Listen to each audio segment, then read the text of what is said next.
Hello guys, welcome to my YouTube channel. तो जैसा कि आप लोग जानते ही होंगे कि इस यूट्यूब चैनल पे हम मैथ्स और साइंस की वीडियोस डालने वाले हैं।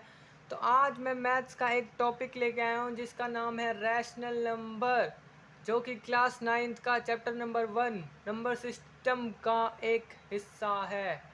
वैसे रैशनल नंबर है एक और एक इर्रेशनल नंबर है, लेकिन हम इस वीडियो में बस रैशनल नंबर के बारे में समझेंगे। अगली वीडियो में हम इर्रेशनल नंबर के बारे में समझेंगे।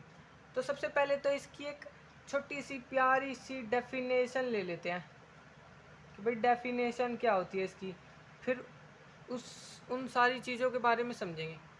तो डेफिनेशन क्या है भाई, इसकी डेफिनेशन लिख लेते हैं हम। ठीक है भाई, तो क्या है, that number which can be written in the form of P by Q, ठीक है, and Q not equals to zero. ये जो इक्वल लगा के काटा लग जाता है ना, इसका मतलब होता है इज नॉट। तो Q not equals to zero and एक और चीज़, and the P and Q are integers. तो भाई पहले इस डेफिनेशन का मतलब समझते हैं कि इस डेफिनेशन का मतलब क्या है। तो इस डेफिनेशन का मतलब है दैट नंबर, कोई भी नंबर जो कि लिखा जा सकता है P बाई क्यू की फॉर्म में, यानी कि अपॉन की फॉर्म में जो नंबर लिखा जा सकता है, और जिसमें जो Q है यानी कि जो हमारा डेनोमिनेटर है वो ज़ीरो नहीं होना चाहिए। और एक और सिचुएशन कि जो P और Q है, जो P और Q है वो दोनों के दोनों इंटीजर्स होने चाहिए।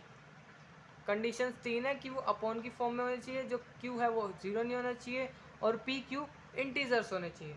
तो भाई अब इंटीजर्स क्या होते हैं, सबसे पहले तो ये भी देख लो एक बार।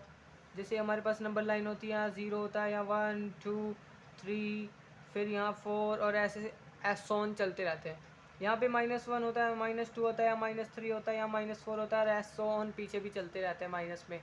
तो जितने भी ये नंबर्स होते हैं ना, इन सारों को इंटीजर्स कहते हैं। ठीक है, इन सारों को इंटीजर्स कहते हैं। अब भाई जैसे कि हमने मान लो इनमें से कोई एक नंबर ले लिया, एक जैसे हमारे पास हमने ये सिचुएशंस थी हमारे पास। सबसे पहली सिचुएशन थी कि वो अपॉन में होना चाहिए। ठीक है, तो हमने यहाँ से कोई भी नंबर ले लिया, मान लो यहाँ से हमने 2 नंबर ले लिया, तो 2 नंबर लिया, और भी नंबर ले लो, 3 ले लो, 4 ले लो, -2 ले लो, ठीक है, -4 ले लो। तो हमने भाई पहले भी पढ़ा है कि भाई जब किसी भी नंबर के नीचे अपोन में कुछ नहीं होता है यहाँ पे, तो उसके नीचे क्या होता है, 1 होता है ना। हमने पढ़ा हुआ है जब किसी भी नंबर के नीचे डेनोमिनेटर में कुछ नहीं होता तो वहाँ पर 1 होता है ना। तो देखो भाई, अब ये पहली सिचुएशन क्या थी, P बाई क्यू की फॉर्म में होना चाहिए। तो भाई हमने P बाई क्यू की फॉर्म में बना दिया, अपॉन की फॉर्म में हो गया। ये हो गया अपना P, और ये हो गया क्या अपना Q, है ना। और जो Q है वो 1 है भाई। अगली सिचुएशंस क्या थी, उन्होंने बोला था कि भाई जो Q है वो 0 के इक्वल नहीं होना चाहिए। तो जो Q है मतलब कि 1 है, जो वो 1 0 थोड़ी ना है, ये तो 1 है। यहाँ पे 0 होता तो ये रैशनल नंबर नहीं होता, लेकिन यहाँ 1 है, तो इस वजह से ये रैशनल नंबर है। और तीसरी सिचुएशन क्या थी, P and Q are integers. जो P और Q है वो इंटीजर्स होने चाहिए। तो हमने भाई इंटीजर्स में तो इन नंबर लिए थे, 2 लिया था, 3 लिया था, 4 लिया था, -2 लिया था, और -4 लिया था, तो ये इंटीजर्स ही तो थे। ठीक है, तो हमने ये समझ लिया। ठीक है, अब अगली चीज़ बहुत आसान और बहुत अच्छी, क्या है, रैशनल नंबर सिचुएशन। कि भाई रैशनल नंबर होने की क्या सिचुएशंस होती है। मतलब कि जैसे हमें कोई नंबर दे दिया ऐसा ही, तो हम उसे दूर से ही कैसे समझ सकते हैं कि भाई ये रैशनल नंबर है। तो ये तीनों कंडीशंस भी होनी चाहिए उसमें कि वो अपॉन की फॉर्म में हो, हैं, क्यू नॉट इक्वल्स टू 0 हो और पी क्यू इंटीजर्स हो। ये तीनों होगी तो आपको समझ में आ जाएगा कि जो ये रैशनल नंबर है। लेकिन हमें कई बार अलग अलग फॉर्म में भी दे देते हैं, तो इसकी दो फॉर्म्स होती हैं, ठीक है।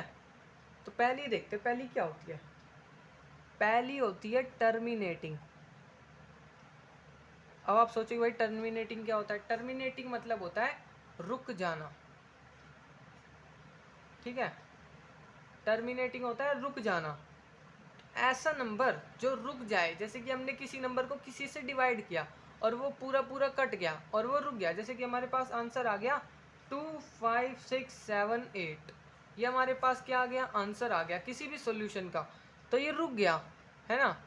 तो रुक गया तो ये क्या हो गया, टर्मिनेटिंग हो गया। और जो नंबर टर्मिनेटिंग होगा वो क्या होगा, रैशनल नंबर होगा, ठीक है। एक सिचुएशन समझ में आ गई। दूसरी सिचुएशन क्या है, नॉट टर्मिनेटिंग, ठीक है, बट रिपीटिंग। आप इसको रिकरिंग भी बोल सकते हो, रिपीटिंग रिकरिंग दोनों एक ही बात होती है, ठीक है। मैंने यहाँ रिपीटिंग लिख दिया। तो वैसा नंबर जो टर्मिनेट ना हो, यानी कि रुके ना, हमने समझ लिया टर्मिनेटिंग मतलब होता है रुकना। तो ऐसा नंबर जो टर्मिनेट हो, टर्मिनेट ना हो, सॉरी, ऐसा नंबर जो नंबर टर्मिनेट ना हो लेकिन वो रिपीट हो रहा हो, मतलब कि बार बार वैसे ही नंबर आ रहा हो। एक एग्जांपल से लेते हैं, ऐसे समझ में नहीं आएगा। जैसे मान लो किसी भी नंबर का हमारे पास क्या आंसर आया 0.333333, ऐसे ऐसे चल रहा है 33, ऐसे ऑन आगे तक चल ही रहा है, रुक नहीं रहा। कई चीज़ों के आंसर ऐसे आ जाते हैं कि वो रिपीट होते रहते, रुकते ही नहीं है। तो ये नंबर देखो भाई, रुक भी नहीं रहा, चले जा रहा है और रिपीट भी हो रहा है। देखो 3 रिपीट हो रहा है। ऐसे नंबर को नॉट टर्मिनेटिंग बट रिपीटिंग कहते हैं, ठीक है।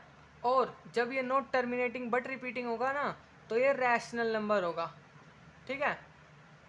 और हम इस नंबर को कई जगह पर ऐसे बार भी लगा देते हैं, जो चीज़ रिपीट होती है ना उस पर ऐसे लगा देते हैं। जैसे किसी और चीज़ का आंसर है 27 बार, तो इसका क्या आंसर होगा 0.272727 सोन ऐसे चलेगा, ठीक है।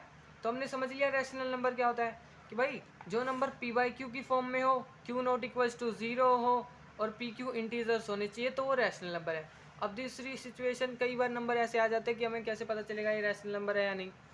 तो या तो वो टर्मिनेटिंग हो या फिर नॉट टर्मिनेटिंग बट रिपीटिंग हो, यानी कि या तो वो नंबर रुक जाए तो वो रैशनल नंबर होगा, या फिर वो नंबर रुके ना लेकिन बार बार वो नंबर रिपीट होए तो वो रैशनल नंबर होगा, ठीक है।